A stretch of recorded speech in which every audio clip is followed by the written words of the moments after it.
Meet Ruby, the owner of a flower business. Ruby wants to stand out from other competitors and to protect her distinctiveness. Ruby will want to register her goods or services so that it becomes a trademark. However, under Section 41, subsection 1 of the Trademarks Act, Ruby's trademark will be rejected if it is deemed to not be sufficiently distinctive enough. So, how can Ruby's trademark acquire sufficient distinctiveness to become registrable? There are 3 ways. Firstly, the trademark is inherently adapted to distinguish the goods or services. For Ruby's trademark to be considered inherently distinctive, it will have to satisfy the test set out by Justice Kiddo in Clark Equipment. The test will measure Ruby's trademark against the likelihood that other flower businesses would want to use the same or similar trademark in relation to their business. Consequently, the more fanciful and out-of-the-box Ruby's trademark is in relation to the flower trade, the more distinctive it is. So, if Ruby wanted to name her business using the words florals or flowers, she would not meet the test, as other flower traders would want to also use these words to describe their own flower services. But if Ruby used a made-up word like rubuxolio for her business, this would more likely to be accepted, as it doesn't have a meaning, so no other floral businesses would want to use this. Secondly, the trademark is somewhat inherently adapted to distinguish the goods or services. There is some leniency if Ruby's trademark is not inherently distinctive. The registrar will consider the extent to which it is inherently distinctive, as well as the intended use of the trademark and any other relevant circumstances.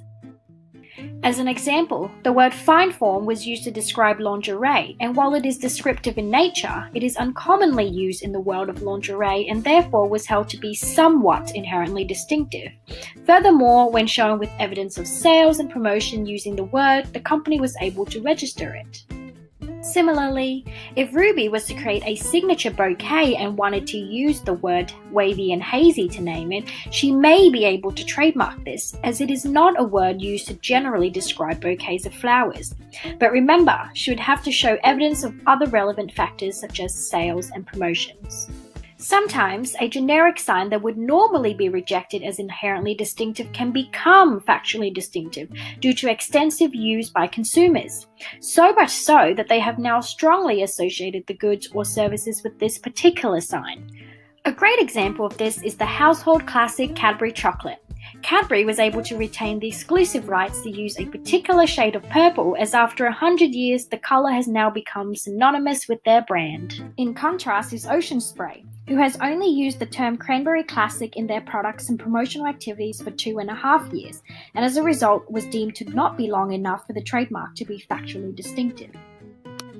Similarly, if Ruby was running the incredibly popular 75-years-old flower business and the business name and flowers have always contained a particular shade of blue, she may have some grounds to register this trademark as being factually distinctive, especially if she can show that when consumers see this particular shade of blue, they think of her store.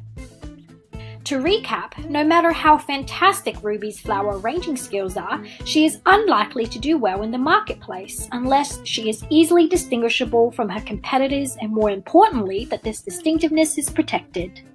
As discussed in the video, in order to do this, Ruby will need to show that her trademark is distinctive by proving that the sign is either inherently adapted to distinguish the goods or services, somewhat inherently adapted to distinguish the goods or services, or that it is factually distinctive.